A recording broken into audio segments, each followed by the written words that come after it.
Hey guys, this is DFD, aka Dark Frozen Depths, back with another Kamihime project video. It's been a while since I've done one of these because I'm starting to drift away from doing them on repeat events because there's not really too much we can really discuss over that one. But I absolutely won't do them for union events until we can start getting new ones because I'm really tired of doing the ones for the Willems and all that. Even though the Willems aren't going to last much longer because they're going to replace them pretty soon after this next cycle going through them, I do believe. So it'll be soon before we start seeing new union events. So you actually are planning on keeping the Willems. This is practically your last chance to have them. I think that was the last time we had the wind event too. So if you got rid of her, then oh well. But the only one that was really worth keeping anyway was a Phantom one, just in case. But when you get SSR Diablos, you don't need the Phantom Willem either. So there you go. And for those of you that have Vlad, you never needed the Phantom Willem to begin with. But in my opinion, Diablos is still overall better than Vlad, so there's that. But Vlad's definitely handy for grinding, and then if you don't want to deal with the off element thing. Trust me when I say this, Diablos does make up for the off element more. But anyways, speaking of elements, this is going to be a raid event that's going to be darkness based, so you do want to break out your light team if you want the advantage.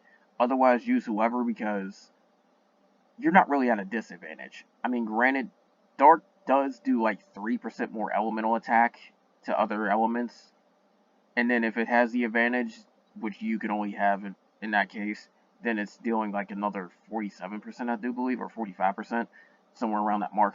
But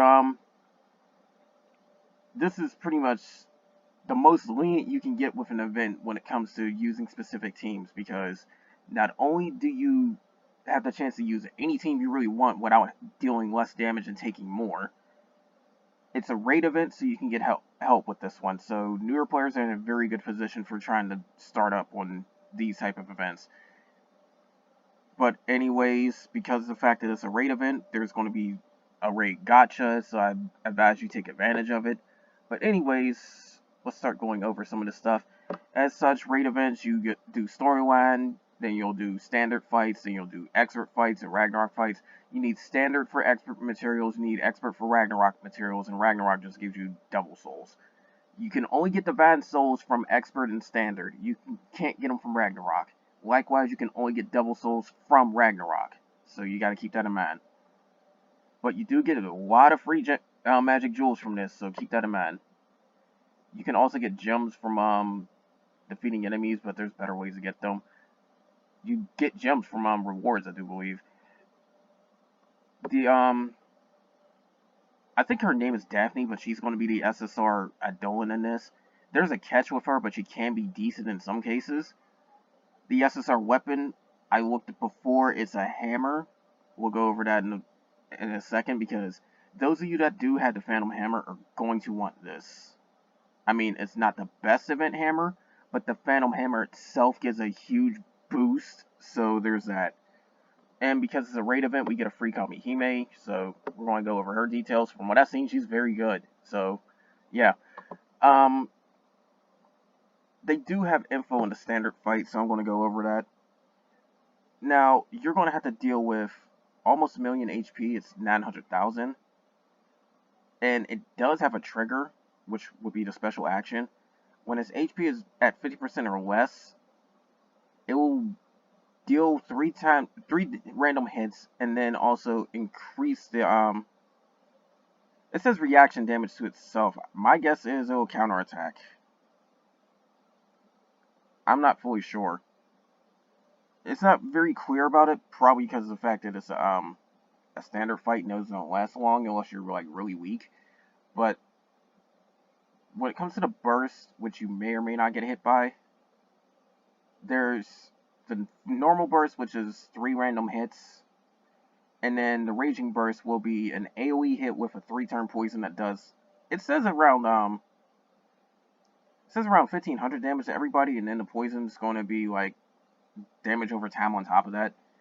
It's not too bad to deal with, but if you are weak, then you may want to get some backup on this. You don't really need to go out of your way to change your setups, because standard's just that easy.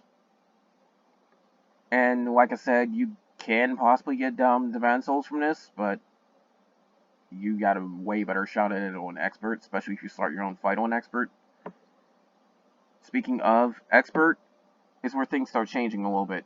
Now, on that standard fight, you see the defense value of 10. This one's 10.5. What that means is that 10's the normal value of defense, meaning you'll deal the normal amount of damage. The higher it is above that value, the less damage you do to that enemy. So you're going to deal slightly less damage. Normally, you'll see them at 10.0 or 8.0.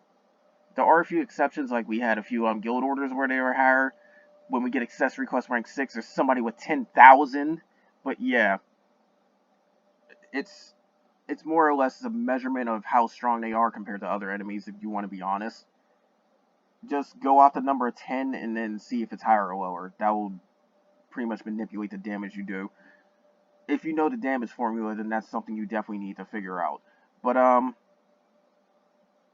what this boss does is the same thing with the trigger. It's like half HP and charge turns max. It doesn't matter if it's in normal or raging. It will hit you with random hits, and it will also do something to itself.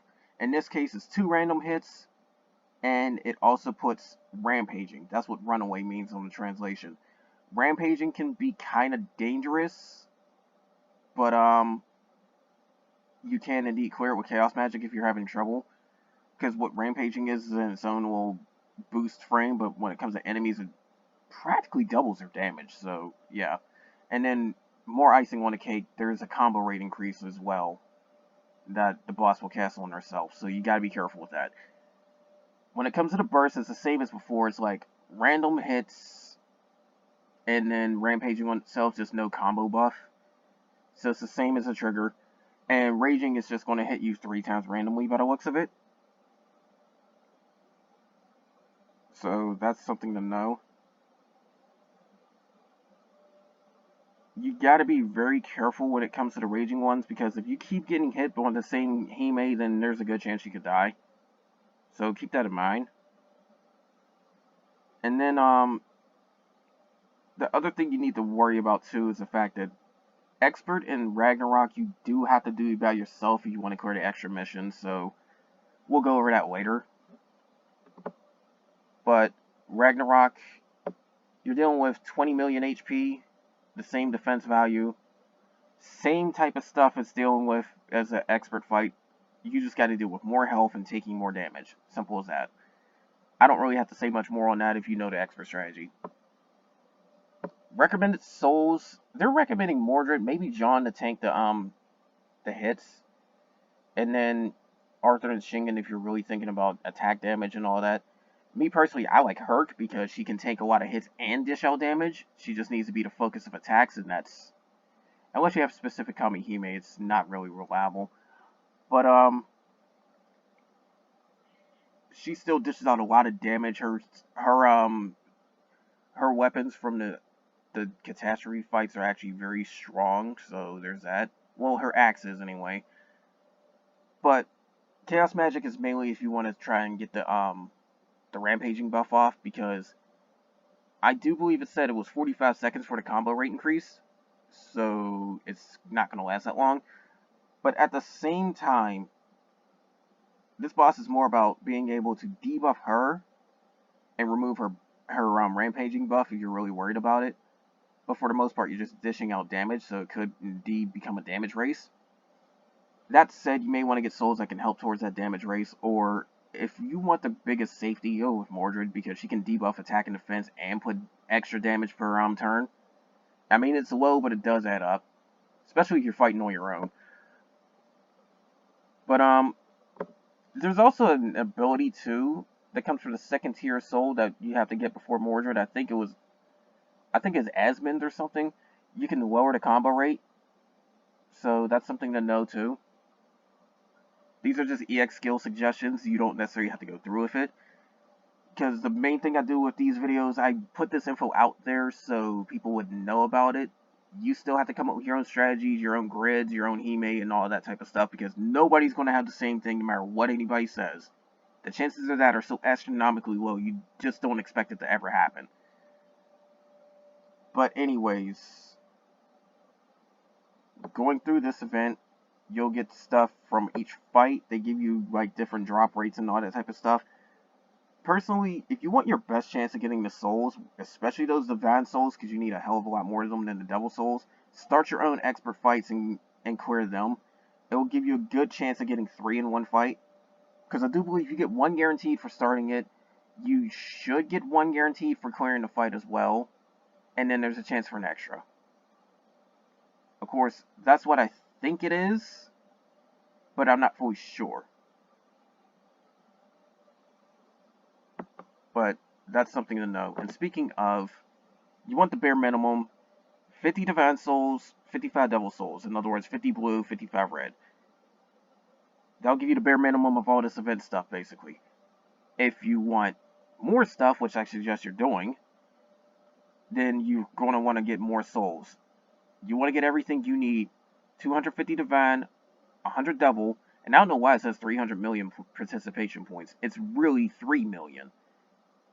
But it'll give you 300 raid tickets for the gacha. And quite frankly, you don't have to go out of your way for this, but if you're grinding for that many souls, you'll probably get that many participation points anyway. Now, of course the list is going to feed you a lot of different type of stuff. You can pull a lot of gems from the raid gacha. You can pull some extra magic jewels as well. You might luck out and pull some extra stuff like, say, plus weapons, plus Adolins. You could pull extra SSR copies. It's all up to you on how much you want to grind, but this list is going to give you the basic stuff, and there's a lot just into that, so keep that in mind. But anyways, starting to go over what we can get from this event that's unique to the others. Don't worry about the grails, that's not unique. Daphne, I think her name is. Now, the thing with her is the fact that she can give a double attack increase to all allies. She can have a lot of attack power when you get her up to full power. That makes her pretty valuable to use. But whether you want to use her as a main or a sub Adolin is dependent on this. Special attack increase. Now this goes in its own separate frame of the damage formula. So assault goes into one multiplier, elemental attack goes into another multiplier, special attack would go in its own. That makes a very good power potential, but there's always a catch when it comes to special attack. As far as I know, there will probably never be buffs of this. I've yet to see one even on the DMM Kamihime and stuff. But special attack increase as your HP drops. So when it comes to the event ones, the event add-ons, the special attack increase is usually either pride or vigor based, meaning it's manipulated by your current HP. Meaning in a longer fight, she could indeed start really spiking your damage, especially you already get a lot of elemental and assault. Because the key thing would probably be using her with say Anubis. But you gotta keep in mind your HP's gotta get pretty low for the most boost. If it does follow the pride formula, you will need to get as low as 5% of your HP remaining to get the maximum boost. 50% in the special attack frame is a lot. Because say you got like 100 assault and 100% not defender, 100% assault and 100% elemental attack. Then that's a 2 times multiplier times a 2 times multiplier, which makes it 4. And then that's multiplied by the special attack, which would translate to 1.5 if you're getting that 50%. So you're essentially having to get 6 times damage output. Now, compare that to, say, getting double 100% Adolin. Then you would have normally a 2 times multiplier from assault and a 3 times multiplier. That's what I'm getting at. Special attack can be helpful depending on how strong you are, but also if you can meet the conditions. Me personally, I wouldn't use her as a main. Because there's other Adolins that will step and give you better ways to get that. Quite frankly, if it's a pride version of a special attack, you're probably going to have little to no use. It's just the fact that special attack is something new that we just got recently, when the Florida event happened. And Diablos does it way better anyway. Diablos does it in a very specific way, but used right, Diablos can indeed be one of the most powerful Adolins in the game. More so that she works like 100% Adolin, just in a separate frame of the formula. That alone makes up for the 2 off element, and then on top of that, if you have her, you essentially don't need any other 100% Idolins from any other element. You could just run with Diablos, but it is just more damage related for that. There's always a catch with special attacks, so you don't necessarily need to go out your way for it. It is helpful if you can use it, though. And like I said, she's got a nice amount of attack power. She's at least sub-level, so there you go. Especially if you have Anubis already, then you won't really have to worry about her as a main. She'll just help trigger Anubis's full power. Now, here's where I get at with the hammer. It's just large assault. It's bad enough that we don't get Final Break for any rate weapons, at least so far. Because as far as I know, any event rate weapons never got Final Break. But keep in mind that the hammer, the Phantom Hammer, has a very powerful effect which can add up to 30% assault increase. You just need 5 other hammers to go with it. This could be helpful for that. It's also got a nice amount of attack power. 2200 is nothing to laugh at. But it's ultimately up to you. Me personally, I'm going to skip on this because all it would do is replace one of my Dark Defenders, and I'd rather do that with a dual weapon. Which, we do have that down there, but it's SR. I'll get to that eventually. Dark Hammer, completely up to you. If you're a newer player, definitely get this, because you're going to need to build up your assault before you start going anywhere else. And SSR is very good for that. Now, the free weapon, free Kamihime, she'll come from this fire bow. If you're going for a bow set up on your fire grid, because keep in mind this is a different element, not darkness, this can help you towards that. We did have a whole bunch of Union events that gave out free Pride bows, so this can really help towards that total. Fire has a hard-on for bows, apparently, but this also comes with 2 effects that's actually pretty good for an SR. Small Assault and Small Defender. That means that the bare minimum is a 10% increase to both HP and attack power. Now, Fire isn't too great on the whole survivability thing. They're more made for glass cannons. This can give them a little bit more survivability. There's options. Ultimately, it's up to you if you want to use this, but among SR, dual skills are definitely the higher value ones, and you're not going to get them outside of events. Well, unless you pull gachas, but I don't know if any dual SR are in the premium gacha yet. But this is a Darkness Sword. I don't know how many people would be going for a sword build on Darkness, but if you do, then this could possibly help you, but you tend to want to focus on SSR anyway, and it only comes with a medium assault, so again, it's up to you. Now, Dark Gun. For those of you farming Thanatos' weapon or something like that, you probably could work with a gun setup. But here's the reason why this might actually be quite valuable. Burst is very, very powerful in this game. It is highly valued. So this comes with a small Exceed.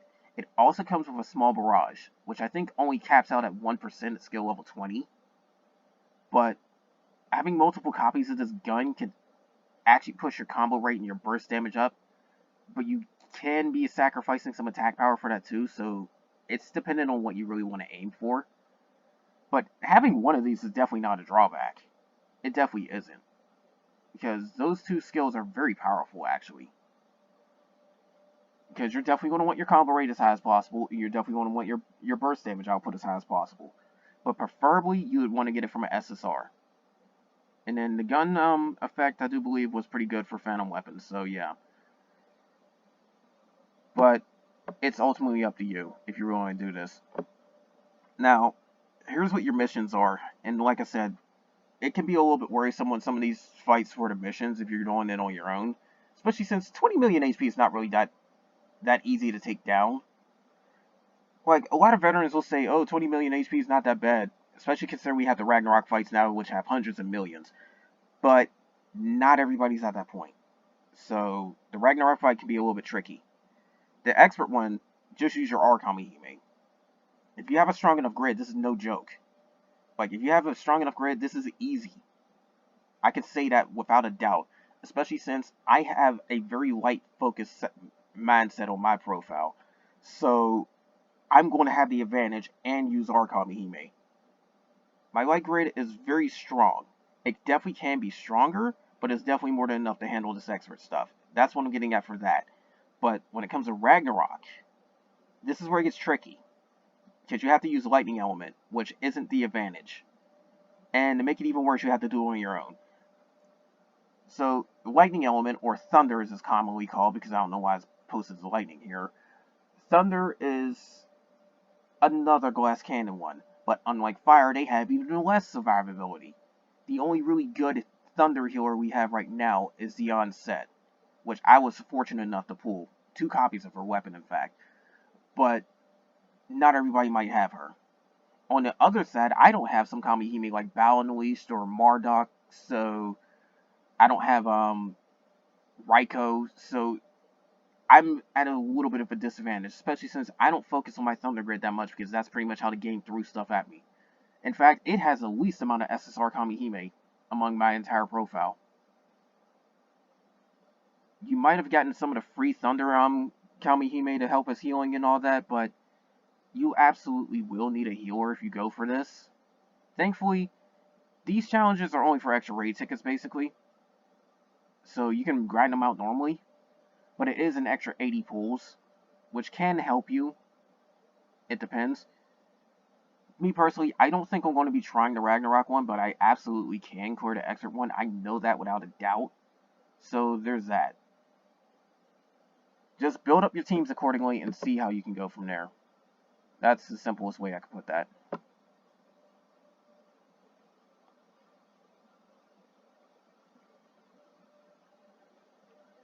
Now, I wonder if this is, yeah, this is her. Okay, we're going to take a look at the SR Kamihime. This girl is actually pretty good. Now, granted, her debuff is not as strong as, Konohana Sakuya, but she can still replace her. So, keep that in mind. So, those of you using her. But, what she does, it says instantly use your ability. So, I do believe her burst takes her abilities off of cooldown. That's something very powerful, especially considering how fast our burst gauge could possibly go. But we'll get to that later. I've already looked over some of her stuff, so I can pretty much explain it. Her first skill, she hits all enemies with a damage nuke. It's nice, but this is the main reason why you want to use it. Attack and defense down in the B frame for 10%. So, I do believe this is on the level of Mordred's debuff for attack and defense, but it hits the entire enemy group, so there's that. This second one is where things get interesting. Change your command while also increasing her burst gauge. She has 2 commands, an attack order and a defense order. This is going to switch between them. But what also happens is that her burst gauge goes up by 15 points whenever she uses this. That's already good, especially since she can do it like roughly every 4 turns when you level her up enough. However, there's going to be something else that ties into with it, and then her assist ability can also tie in with this. The Sensitive Act, which is her third skill, you have to unlock that by getting her seen. She'll strengthen the entire group based on what the command is. Now, the values are lower down, but from what I remember, she increases combo rate and elemental attack, which is an attack command, and she'll reduce wind damage and give a 1000 HP barrier if it's defense command. Both of these are very good in all situations. So, there's that. Her assist ability, though, when she gets hit, she'll instantly use Field Order. Now, here's what I'm getting at. It will definitely change her commands. But if that means she gets hit and gains 15 burst gauge every time she's whacked, you might actually want to make a lot of enemies try to aggro her. Of course, try to keep her alive. But that means she can get hit multiple times and start really racking up burst gauge very, very fast. That's why she could be a very strong SR. That's why. And she's free. But going into actual details on that, it's a fire attack up 20%, and then she gets a combo rate up for the attack command. It's a wind resist 20% and a barrier for of 1000 HP for the defense. Now, I haven't found out anything that confirms this, but I do know If you reduce an enemy's elemental resistance, then that also reduces the chances of them resisting debuffs from that element. So say it's an elemental reduction of, say, 15% light, like Tsukiyomi does, then that also means that there's an increased chance that Tsukiyomi can debuff her again as long as that's in effect. I don't know how it applies on other stuff. That has been confirmed that elemental resistance counts as both a defense drop, which includes a 50% cap too, so it does apply to that. But it also counts as an elemental. It counts as an elemental resistance debuff and a status resistance debuff at the same time. But I don't know if any other resistance changes also affect the debuff rates as well. Like saying fire attack up will increase your chances of debuffing. Wind resistance up will reduce the chances of getting debuffed by wind enemies. I don't know if that's confirmed. It does seem like it from what I've been doing with Prometheus, but I can't confirm it. But these are still worth having. So that's something to know.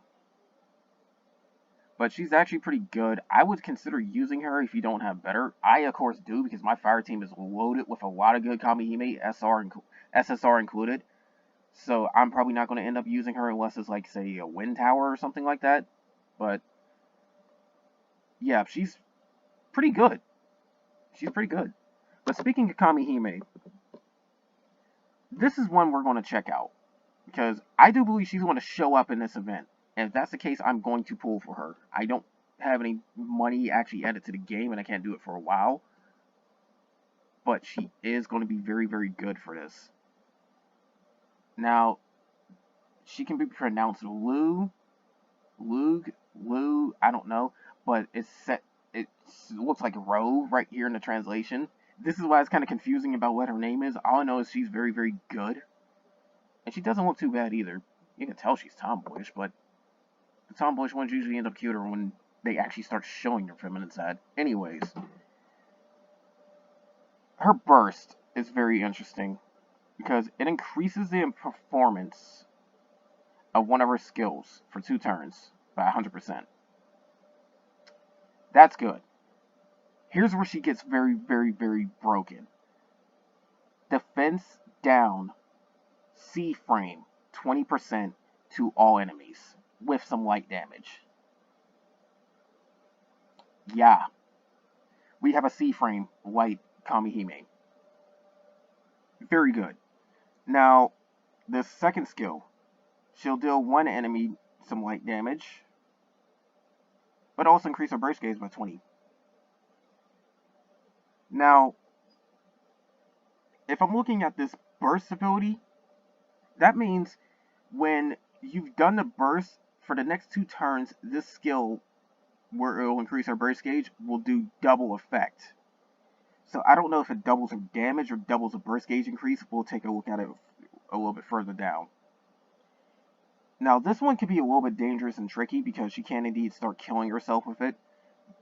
This is why I would probably definitely pair her with Tish because it will counter that. But instantly use, like, you'll get an attack increase that's stackable plus 15% the more you stack it. But the catch is, it's only 1 turn cooldown and it lasts 10 turns. It also consumes 15% of your HP. So she can indeed kill herself off pretty quickly. Because roughly 6 casts of this is going to leave her at 10% HP. You will absolutely need to heal her at some point. But if you can somehow get all the stacks on this, this is a 150% attack power increase.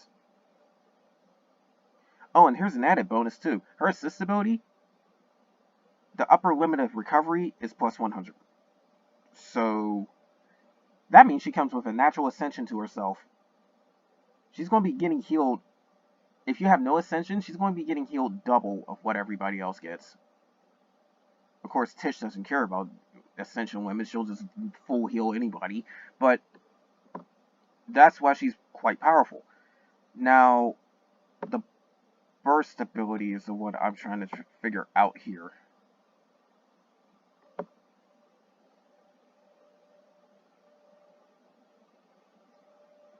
I don't think it has anything on that, but if I will absolutely go for her because I want to actually have her.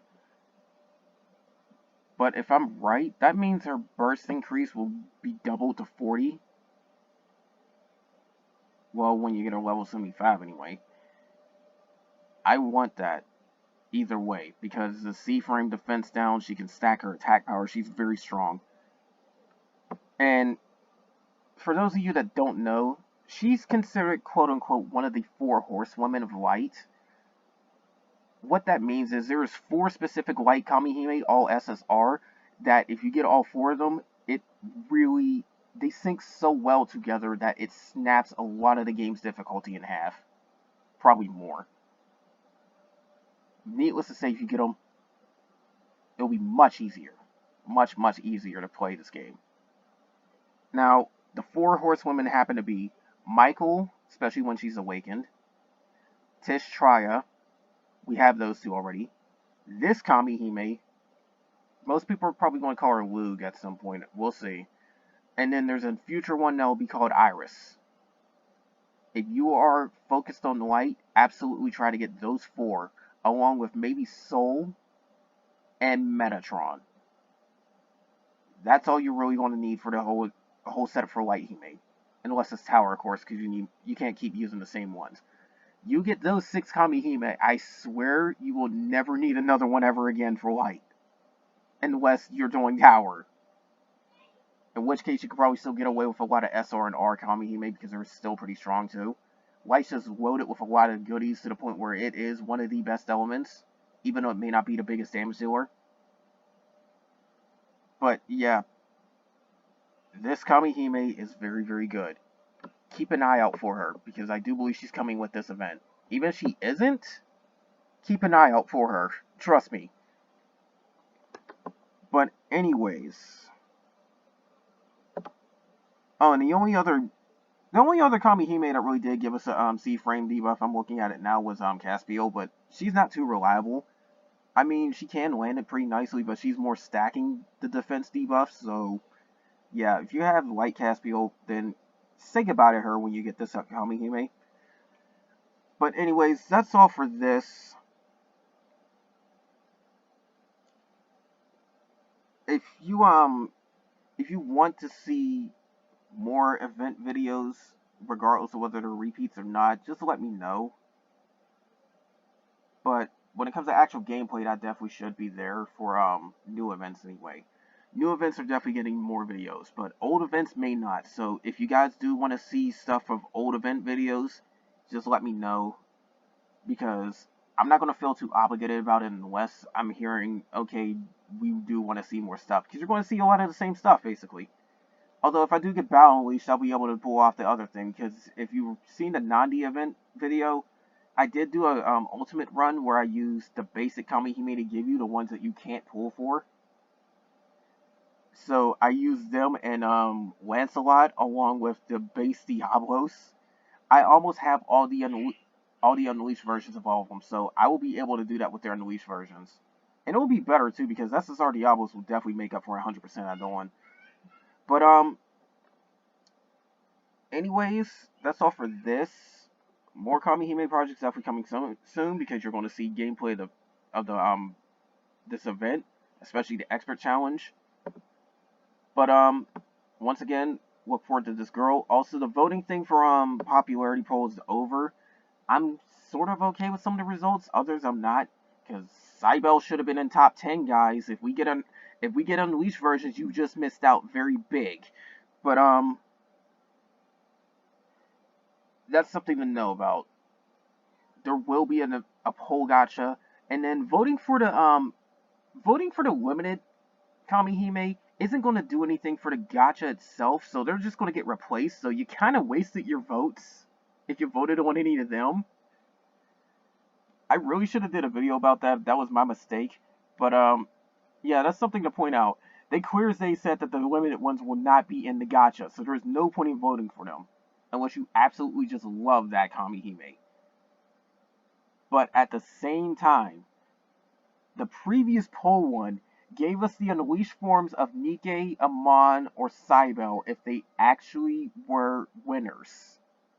Cybele hit 11th. She's not going to be in the gacha unless she ends up being an Akane replacement or something like that. But yeah, that's the whole thing with this. Also, I don't know what everybody's obsession is with Soul. I mean, I like the girl too, and we practically knew she was going to be in first, but that was one hell of a landslide. Like, like Christ. Like, Soul should be the face of Kamihime Project at this point. That's all I gotta say. She pretty much is the face of Kamihime Project. I mean, there's so much fan art of her too. If you look on Pixiv and other sources, even hentai fan art too, because she's got a whole CG that's like 60 pictures. But Soul is practically the face of Kamihime Project at this point. So I don't know. I got mixed feelings about that one because we knew she was going to be in first, but you still kind of don't want her to be because it's obvious. I mean, heck, the girl had a gotcha to herself where she's the only Kamihime in there, so meaning if you pulled her freaking weapon, that is literally like I say about, she's the only SSR, so she had the highest pull rate out of any Kamihime, period. That wasn't guaranteed, at a flat 3% chance. So you should have been seeing a soul weapon like roughly every 35 pulls. But, I don't know. Anyways, I got mixed feelings, you can tell about that one. I mean, I do like Soul, but there's some cases she's overrated and some cases she's underrated, so can't deny that she's a very, very strong healer, though. But anyways, like I said, that's all for this. More of this is going to come soon. You're definitely going to see a pool video if Lou shows up because I'm going to be burning a lot of gems and, I mean, magic jewels and gacha tickets. I've been stockpiling those. Not as much as most people have because some get like 30,000, but you'll see. Anyways, like I said, more of this is going to come soon. Other videos are also going to be in the lineup too, so keep that in mind. I'm going to show some more stuff behind the scenes from the RPG I'm making, just so people actually see some of the work that goes into RPG Maker. I planned on doing that for a while. But anyways, that's all for this, guys. Take care.